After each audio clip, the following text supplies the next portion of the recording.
Você falou um pouco aí do Petaglia pelo trabalho que ele vem realizando, que é algo que é incontestável, mas tem alguns pontos que a gente fala, eu chego às vezes a comparar o Petaglia, já até mesmo falando com ele, com o Ferguson no Manchester, né, que pós saída do Ferguson, o Manchester se perdeu completamente, e às vezes eu tenho essa impressão de que vai acontecer a mesma coisa, e quando ele se afastou do clube, o clube foi rebaixado, parece que é algo que está sendo desenhado para isso. Só que nós vemos que, às vezes, esse pulso firme demais acaba prejudicando o Atlético em alguns pontos, que talvez o que está colhendo agora poderia ter sido colhido antes. Um dos pontos que eu levanto sobre isso é que nos últimos 10 anos o Atlético Paranaense teve 24 treinadores. Entre os clubes da Série A e da Série B, é o segundo clube que mais trocou de treinador no Brasil. Então, eu acho que é um ponto que acaba sendo ruim, acaba atrapalhando o clube em alguns momentos, né? É até um clube que nós não vimos muito o treinador pedir para sair. Geralmente é um treinador que é demitido, e antes dessa mudança dos campeonatos estaduais aí serem disputados pelas equipes sub-23, o Atlético Paranaense adorava demitir um treinador durante o período do campeonato estadual. Então, eu gostaria que você falasse um pouco sobre essas mudanças, o que foi colhido quando a equipe manteve o treinador, que foi o Thiago, quando manteve esse treinador por um período um pouco maior, e se você acha que isso ainda pode voltar a acontecer, ou é algo que foi profissionalizado aí dentro do clube com o Paulo? Só para complementar, Guilherme, o Claro, Jean mano. Rodrigues pediu também para você falar. Você falou que nem tudo foi bom na gestão do Atlético. Os principais erros aí nesses últimos 10 anos, né? Claro, é um caso de sucesso de gestão, mas tem problemas, como o Euler disse também, né? Eu acho que esse ponto da torcida, Monique, que a gente discutiu agora há pouco, para mim é uma questão importante sobre Sim. o entendimento e a relação do torcedor, né, essa questão do sócio também, do plano de sócio, mas a gente pode voltar a essa questão daqui a pouco. Cara, sobre a parte dos técnicos que o Euler perguntou, a gente tem que também levar em consideração o tipo de personalidade que é o Petralha. Ele sim é capaz de montar um projeto como esse, revolucionário, mas ao mesmo tempo ele também age muitas vezes pelo tipo de personalidade que tem com impulso. E isso tem a ver com tantas demissões de técnico, com a falta de paciência para alguns treinadores. Petralha ele é muito razão, mas ele também tem o seu lado passional. Um exemplo aqui, o Atlético é capaz de ser esse clube super profissional, de superávit, de tudo isso, e é capaz de contratar o Walter. O Walter acabou de assinar um contrato com o Atlético por 3 meses, um cara que eu vejo pouquíssima relação, né, do que é o Atlético hoje, do que o Walter representa como profissional. Então, teve o Adriano também, né, Guilherme? Teve o Adriano, o Atlético faz esse tipo de aposta, né? Fez lá atrás com o Carlos Alberto também, em Libertadores da América. Então, teve esse tipo de aposta, e do Walter, para mim, é um pouco símbolo disso. Então, a relação do Petralha com os técnicos, ela nem sempre foi simples. O Petralha é um cara que já entrou muito em vestiário, até em final de Copa do Brasil. A final de Copa do Brasil de 2013 traz uma história de conversa do Petralha com o Mancini, e ali há um desgaste muito forte. E o Mancini, apesar do ano que fez em 2013, nem fica para 2014, né, para a disputa da Libertadores da América. Então, eu coloco um pouco na conta.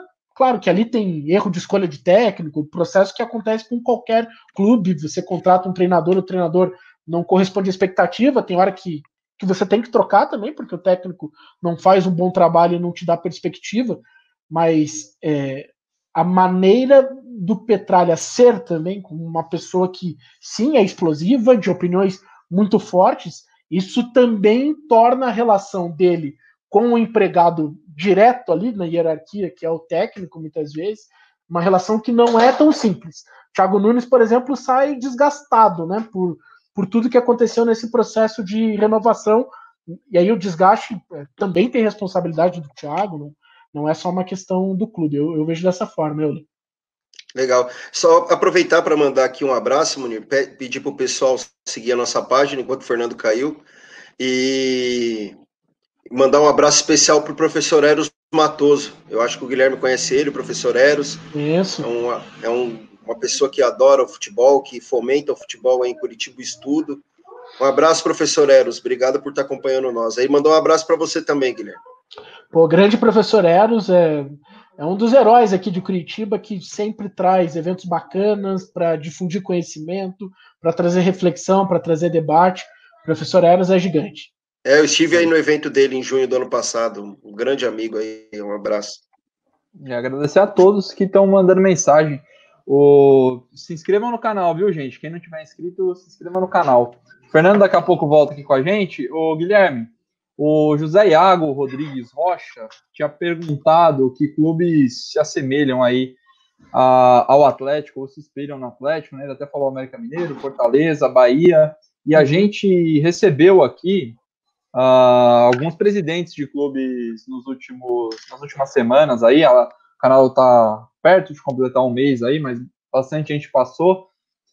Eu lembro do presidente do Fortaleza, Marcelo Paz, falando que, apesar do crescimento do clube, o Fortaleza tem muito pé no chão e sabe que a briga dele no Campeonato Brasileiro é para se manter na Série A. Não muito diferente, o Guilherme Belintani também afirmou aqui para a gente o compromisso bem pé no chão em relação ao objetivo do Campeonato Brasileiro, né? E aí, já pegando outra pergunta aqui também que mandaram para a gente, o Rodrigo Duarte, ele fala o seguinte: no ranking fictício de clubes do futebol brasileiro, e sem apego emocional à história, qual posição ou patamar você coloca o Atlético na elite nacional? É uma pergunta, pelo menos aqui em São Paulo, a gente escuta bastante, né? O Atlético ameaça o eixo Rio-São Paulo, como que tá essa relação? Mas, assim, é muito difícil a gente falar. O clube vai ser grande para o torcedor que torce para ele, enfim, sempre vai ser assim. Mas no Campeonato Brasileiro, daqui 5 anos, você imagina o Atlético brigando por título? Dá para ameaçar aí Flamengo, Palmeiras? Como você imagina objetivos de longo prazo aí, sem falar de pandemia ainda? A gente sabe que esse ano vai ser diferente, mas você acha que dá para chegar num nível de disputar campeonato de pontos corridos, além de Copas? Acho que o Atlético precisa dar o próximo passo para isso, para brigar em pontos corridos, porque daí a gente está tratando de dois fenômenos muito fortes de receita, que são o Flamengo e Palmeiras. Por mais que o Atlético tenha tido um superávit maior do que o Flamengo, isso é incrível, tem muito a ver com a conquista da Copa do Brasil, né? Claro que não foi a única receita, mas foi uma receita que cresceu muito, que coloca o Atlético ali para competir, pelo menos nessa questão do superávit, mas hoje o Atlético ainda é um clube de receita de 300 milhões, 400 milhões, sem querer entrar em números que vocês já detalharam na live da manhã, mas eu vejo o Atlético oscilando ainda entre 250 a 350 milhões de receita. Vai depender muito do que conquistar esportivamente, do que conseguir negociar. Acho que ainda falta o Atlético dar o próximo passo, que é, por exemplo, conseguir, de alguma maneira, ser tão forte a ponto de segurar um Léo Pereira contra uma concorrência do Flamengo. E não dá. Nesse momento, não dá. É muito difícil concorrer. Todo mundo está com dificuldade para concorrer contra o Flamengo. Mas para ser campeão brasileiro, você precisa vencer o Flamengo. Acho que o efeito Flamengo torna difícil para todo mundo, né? Talvez em outros anos, né? Eu acho que sim. Acho que nesse momento. Se você pegar 2013 e 2014, quando o Cruzeiro é bicampeão brasileiro, se o Atlético tivesse com esse mesmo nível de organização, seria possível, porque ali você teve um Cruzeiro que investiu muito dinheiro e a conta chegou agora, né? Então ficou pesado. Então não era um clube organizado, era mais ali de um time que ele nem poderia pagar e pagou e foi campeão. É isso aí. Você fala bastante sobre isso, né, Fernando? Que boa gestão já foi diferencial, né? Já foi diferencial. Agora você tem que ter boa gestão para correr atrás, né? Claramente. Foi diferencial competitivo. Hoje eu acho que ainda é de diferencial competitivo, e aí o Atlético está bem posicionado de novo, base, e você vê que você deve ser um formador e não revelador, né? O Brasil é um revelador de jogadores, e precisa parar de ser revelador e ser um formador, né? Que aí tá, entre a revelação e a formação está o grande ganho, né? Técnico e financeiro, né? Que, em geral, os clubes europeus eles conseguem capturar isso já de longa data, né? Mas, Guilherme, eu queria te fazer uma pergunta sobre rivalidade, né? Porque quando eu morei em Curitiba, a rivalidade entre Atlético e Curitiba ela era bastante pesada, né? E o Paraná também, né? Tanto com Curitiba quanto com o Atlético, mas principalmente o Atletiba era uma. E a gente vê que houve um descolamento completo, né? Do Atlético do Curitiba, né? E de uma certa maneira isso parece não. Eu olho um pouco. Acho que o Munir até fez esse comentário hoje na live, né? Que isso parece um pouco lembrar o que está acontecendo com o Flamengo agora, né? Que de uma certa maneira se distanciou tanto dos rivais que já não olha mais os rivais, talvez como, né? Quer dizer, ontem a gente fez uma live com o Fernando Maisonave, gerente de marketing do Liverpool, que está aí no nosso canal também, e eu perguntei para ele sobre essa transição que houve, né? O rival histórico do Liverpool era o Everton, né? O time azul, né? Até 60, o maior campeão, inglês, foi superado pelo próprio Liverpool, e depois o Manchester United passou todos, e a maior rivalidade da Inglaterra passou a ser United-Liverpool. Tudo bem, também não são cidades tão distantes, são 60 quilômetros, mas são duas cidades diferentes, né? E o Everton agora está se recuperando, está ganhando força financeiramente de novo, mas ficou para trás. Torino, Juventus, Espanhol, Barcelona, né? O que está acontecendo, por exemplo, o que a gente vai ver na rivalidade, por exemplo, para ficar preso aqui, mais principalmente Curitiba e Atlético? Vai ser o Curitiba vai ser o Atlético de Madrid do Atlético, ou vai ser o Espanhol do Barcelona? Ou ele... O que vai acontecer aí com essa rivalidade local? Ela está perdendo força? Ela continua forte? Dá uma geral aí. Ô, Fernando, e tem mais um ponto, né, que não disputam mais o campeonato estadual, né? Tem mais esse ponto, esse agravante, que o Atlético Paranaense disputa com a equipe sub-23, não tem o clássico nem no estadual mais com os atletas profissionais. O mais louco, Euler, é que tem o Atlético é bicampeão. Teve o clássico do Atlético aspirantes contra o Coritiba principal e mesmo assim o Atlético levou o título. Fernando, essa é uma discussão muito complexa, né? E eu acho e aí merece a gente resgatar um pouquinho da história. O Coritiba, ele foi, até como você disse na abertura, né, durante muito tempo, o clube mais tradicional do Paraná, o clube mais hegemônico também, durante anos 70 foi muito hegemônico, nos anos 80 conquista um título brasileiro, e o Coritiba a partir de 89, eu considero um marco 89, porque acontece o seguinte: o Coritiba não aceita disputar uma partida em Juiz de Fora, leva uma canetada da CBF e é rebaixado para a terceira divisão.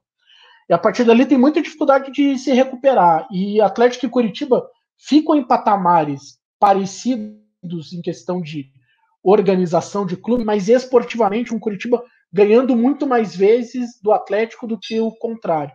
Só muda com a chegada do Petralha, principalmente, e daí para a gente levar em consideração, né, esses últimos anos e a transformação de cenário, para mim está muito claro que o Atlético, e para voltar a citar esses conceitos, entende o que é o seu mercado, que tipo de mercado que ele precisa fazer, que tipo de jogo precisa praticar, que tipo de estrutura que ele precisava formar, né? O Atlético entendeu antes que todo mundo que precisava de um estádio, precisava de um CT, precisava de formação de jogador.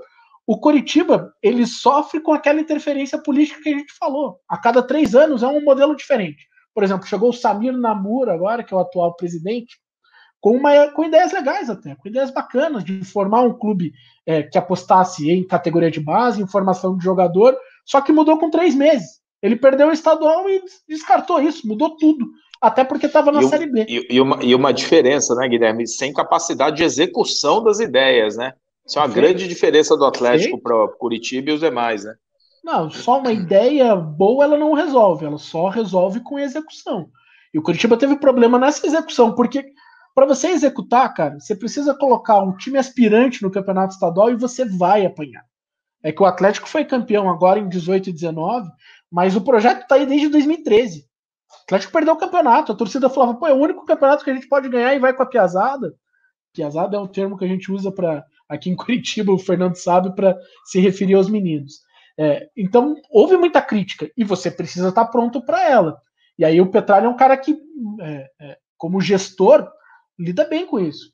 Não quer muito saber. Se ele acha que está correto aquele plano, aquele tipo de ideia, ele vai seguir. No Curitiba, a instabilidade política, o Curitiba é um clube muito democrático, né? O seu conselho, ele é formado por todas as chapas que concorrem à eleição.